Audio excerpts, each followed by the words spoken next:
السلام علیکم ورحمۃ اللہ وبرکاتہ۔ آج ہم العربیۃ للطالبین حصہ دوم 7ویں یونٹ کی 5ویں مشق پڑھیں گے۔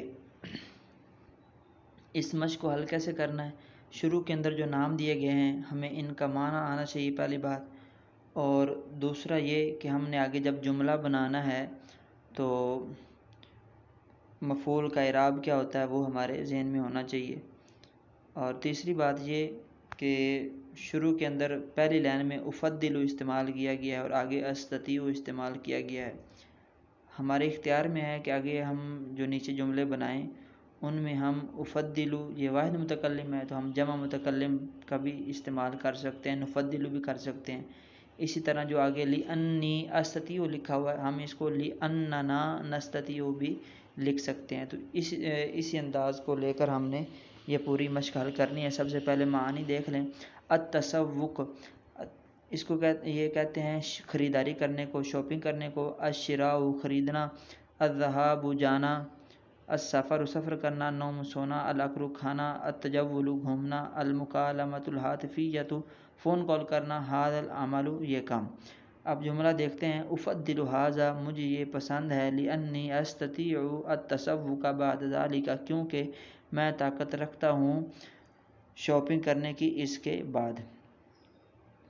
اور دوسرا جملہ ہم جمع متکلم کے حساب سے بناتے ہیں۔ نفضل ھذا، ہمیں یہ پسند ہے۔ لأننا نستطیع، کیونکہ ہم طاقت رکھتے ہیں۔ الشراء، خریداری کرنے کی۔ بعد ذلك، اس کے بعد۔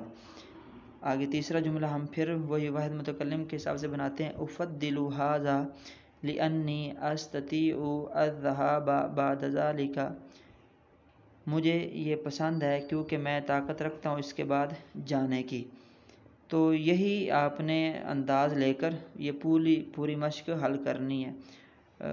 بالکل آسان سا انداز ہے، امید ہے آپ بقیہ حصہ بھی خود حل کر لیں گے۔ بس یہ یاد رکھنا ہے یہ شروع کے اندر جو یہ نام دیے گئے ہیں ہم نے اس کو لأنی استطیع کے بعد جب لکھنا ہے یا نستطیع کے بعد جب لکھنا ہے تو یہ بنیں گے مفعول، اور مفعول ہوتا ہے منصوب۔ تو جب ہم آگے جملے میں استعمال کریں گے تو ان کو ہم منصوب یوز کریں گے۔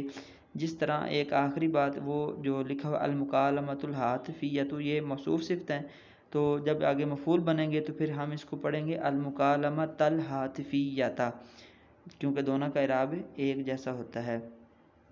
اور باقی ہم آگے پڑھیں گے ھذا العمل، یہ جب آپ جملے کے اندر یوز کریں گے۔ امید ہے یہ سبق آپ کو سمجھ آ گیا ہوگا۔ انشاءاللہ اگلے سبق میں پھر ملاقات ہوگی، تب تک کے لیے اللہ حافظ۔